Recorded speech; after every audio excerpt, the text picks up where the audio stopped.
Hello and welcome to tricks. आज हम लोग जानेंगे म्यूकरमाइकोसिस के बारे में। ये क्या है, क्यों न्यूज़ में है और किस वजह से होता है। तो म्यूकरमाइकोसिस जो है वो एक तरह का फंगल इन्फेक्शन है। न्यूज़ में इसे ब्लैक फंगस इन्फेक्शन कहा जा रहा है, जिसकी वजह से लोगों की आईसाइट जा रही है और इसको कोविड-19 इन्फेक्शन से रिलेट किया जा रहा है कि जो जिनको भी कोविड-19 हो रहा है उनको ये ब्लैक फंगल इन्फेक्शन हो रहा है। इसके बारे में आगे समझेंगे। इसके मोल्ड का नाम है म्यूकरमाइसीटीज। पहले इसे जाइगोमाइकोसिस भी कहते थे। ये म्यूकरमाइसीटीज मोल्ड जो है, इनके स्पोर्स हवा में, इन्वायरमेंट में एग्जिस्ट करते हैं। रॉटन वुड में, सॉयल में, लीव्स में, एनिमल डंग में, इन सब में ये मोल्ड होते हैं। जब कोई इनके कांटेक्ट में आता है तो उसको इसका इन्फेक्शन होने का डर रहता है।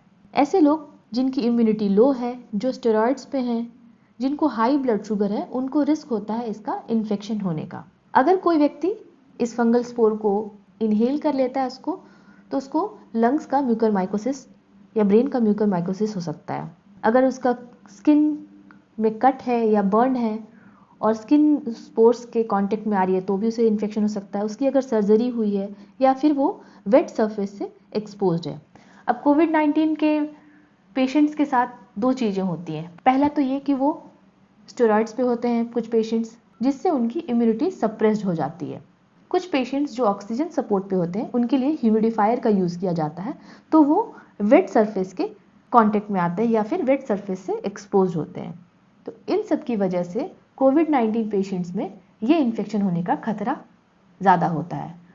और अगर कोविड-19 पेशेंट ब्लड शुगर के भी मरीज हैं तो और ये रिस्क बढ़ जाता है। सिम्टम्स क्या होते हैं? तो इनके वाइड रेंजिंग सिम्टम्स होते हैं जो कि ओवरलैप करते हैं कोविड-19 के सिम्टम्स से।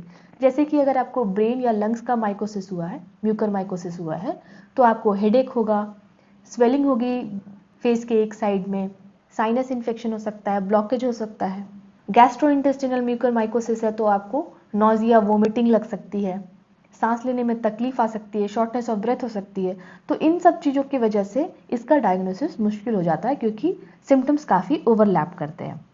सेंट्रल गवर्नमेंट ने अभी ये बोला है, नीति आयोग के हेल्थ मेंबर ने ये बोला है कि आउटब्रेक जैसी चीज़ नहीं हो रही है, इसको डायरेक्टली रिलेट नहीं किया जा सकता है तत्काल, और अगर कुछ चीज़ों का ध्यान रखा जाए तो ये बिल्कुल भी फेटल नहीं है और इसका इलाज पूरी तरह से संभव है। किन 5 चीज़ों का ध्यान रखना है? पहला तो ये कि ब्लड शुगर लेवल कंट्रोल में होना चाहिए। हमने ये देखा है कि कोविड पेशेंट्स जिनका ब्लड शुगर लेवल हाई होता है उनके लिए ठीक होना काफ़ी मुश्किल हो जाता है, इसीलिए ब्लड शुगर लेवल दोनों में ही कंट्रोल में रहना बहुत ही ज़रूरी है। स्टेरॉइड्स का यूज़ चूँकि कोविड पेशेंट्स में किया जाता है, जुडिशियसली यूज़ करने के लिए कह रहे हैं ताकि इम्यून सिस्टम सप्रेस्ड नहीं हो। ह्यूमिडिफायर में क्लीन वाटर का यूज़ करना चाहिए। ऐसे पेशेंट्स जिनको ऑक्सीजन सपोर्ट पे रखा गया है उनके लिए अगर ह्यूमिडिफायर यूज़ किया जा रहा है तो उसमें क्लीन वाटर हो। कोविड पेशेंट्स के साथ ओवरऑल सफाई रहनी चाहिए और अगर उन्हें ओरल अल्सर होता है तो उसका इमीडिएट ट्रीटमेंट होना चाहिए। अगर इन 5 चीज़ों का ध्यान रखा गया तो म्यूकरमाइकोसिस फेटल नहीं है। हेल्थ एक्सपर्ट्स के अकॉर्डिंग ये फंगस वेट सरफेस पे ब्रीड करता है और ऐसे पेशेंट्स जिनको डायबिटीज़ नहीं है उनमें ये बहुत ही अनकॉमन पाया गया है, यानी कि ब्लड शुगर का कंट्रोल रहना बहुत ही ज़रूरी है। तो ये था म्यूकरमाइकोसिस। इन्फॉर्मेशन दूसरों तक पहुंचाइए, वीडियो को शेयर कीजिए। वीडियो अच्छी लगी हो तो लाइक कर दीजिएगा और मेरे चैनल पर नए हैं तो सब्सक्राइब कर लीजिएगा। Thanks for watching, have a very nice day.